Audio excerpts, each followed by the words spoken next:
Bismillahirrahmanirrahim.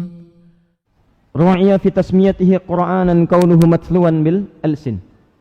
Dan penting diperhatikan bahwa Al-Quran dinamai dengan Quran untuk menunjukkan bahwa sifat Quran sering dibacakan di lisan, untuk menunjukkan bacaannya, seperti saya terangkan.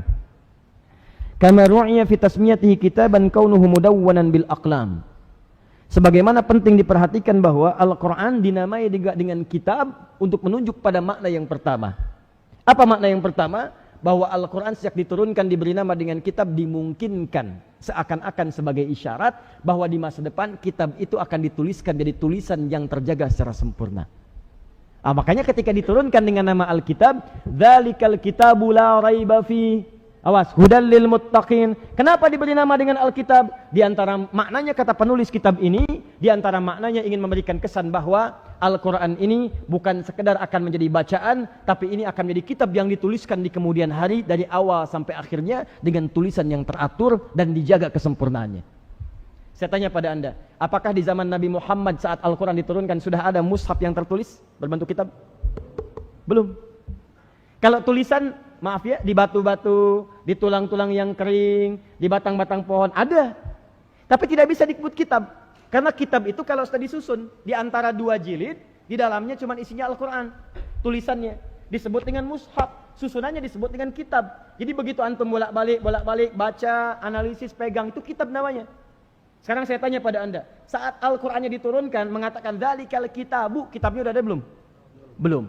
Tapi perhatikan mukjizat yang turun pada Nabi Muhammad. Kalau bukan firman Allah, mustahil terjadi demikian. Apa yang terjadi? Begitu Nabi wafat di zaman sahabat Abu Bakar As-Siddiq radhiyallahu taala anhu, Umar bin Khattab mengusulkan kepada Abu Bakar As-Siddiq, "Ya Khalifah, Islam telah meluas, banyak orang belajar Al-Quran, tapi juga tidak sedikit yang kemudian bisa hafal Al-Quran. Ini kalau banyak berkurang para penghafalnya, tidak akan terjaga sempurna Al-Qurannya." Diambil oleh Umar yang jenius itu. Ada isyarat dalam Al-Quran, ada berita Alkitab, berarti ada peluang untuk menuliskannya. Diusulkan, ya Khalifah, bagaimana kalau dibentuk tim yang hafal Quran itu, dibuat tim ad hoc, beberapa orang saja, kemudian dirumuskan, dituliskan mushaf dalam bentuk kitab yang tertulis. Maka di situ pada itu kemudian berkumpul, setelah istikharah bermohon kepada Allah, diputuskanlah kemudian dituliskan Alkitab. Jadilah kemudian apa yang kita kenal dengan mushaf sekarang ini. Teman-teman sekalian, bukan di zaman Abu Bakarnya itu dituliskan, tapi yang penting Anda ketahui ada isyarat yang disampaikan oleh Allah sebelumnya bahwa kitab ini kelak akan dituliskan. Ini menunjukkan ketika jadi tulisan jadi mushaf, ini menunjukkan bahwa itulah di antara mukjizat Nabi Muhammad SAW, kebenaran isi Al-Quran. Diturunkan dalam bentuk bacaan, diberikan isyarat akan jadi tulisan dan terjadi di kemudian hari.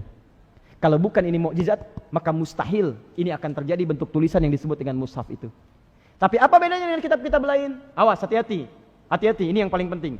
Apa bedanya dengan kitab lain ketika dinamakan dengan kitab? Kenapa disebut dengan kitab? Salah satu maknanya Allah menjamin akan menjaga kitab ini, baik bacaannya ataupun tulisannya dari awal sampai akhirnya. Karena itu Anda tidak akan pernah temukan dalam isi mushaf Al-Quran ketimpangan atau kesalahan dalam tulisan sekalipun hanya titik saja. Kalau diketahui salah, pasti akan ketahuan. Demi Allah saya katakan, tidak akan ada mushaf yang salah yang akan kekal abadi sampai salah di kemudian hari. Tidak. Setiap Anda menemukan satu kalimat salah, jangankan kalimat, hurufnya salah, harokatnya salah, titiknya salah, pasti akan diketahui. Pasti akan ketahuan. Karena itu di antara mukjizat Al-Quran, selain dia dibacakan dan terjaga bacaannya, juga dia terjaga dalam bentuk tulisan. Maka sempurnalah Al-Quran ini, terjaga bacaannya, terjaga tulisannya. Beda dengan kitab-kitab sebelumnya. Maaf, bacaannya sudah tidak ada sampai dengan sekarang dan tulisannya pun sudah tidak orisinil lagi. Ini menunjukkan ada mukjizat dalam Al-Quran yang bacaan dan tulisannya sama-sama terjaga di sisi Allah Subhanahu wa taala. Paham sampai sini? Baik, jadi kalau disebutkan Alkitab, dzalikal kitabu la raiba fi, maka di antara makna yang pertamanya artinya mushaf. Dari awal sampai akhir.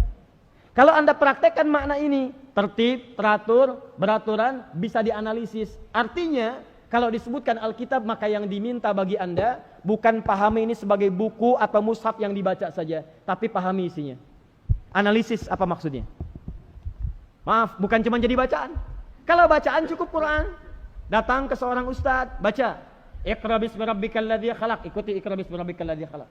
Tapi begitu jadi kitab, ini maksudnya bolak-balik isinya. Keluarkan ayatnya. pahami. Hei Anda yang dokter, keluarkan ayat-ayat kedokteran. Hei Anda yang pedagang, bisnis, keluarkan ayat-ayat bisnis. Hei Anda yang para ustadz, keluarkan ayat-ayat dakwah. Keluarkan semuanya. Bolak-balik ayatnya, dari awal sampai akhir. Keluarkan. Jadikan kurikulum kehidupan. Sebab kalau hanya jadi bacaan, Anda nggak bisa pegang. Anda nggak bisa ukur.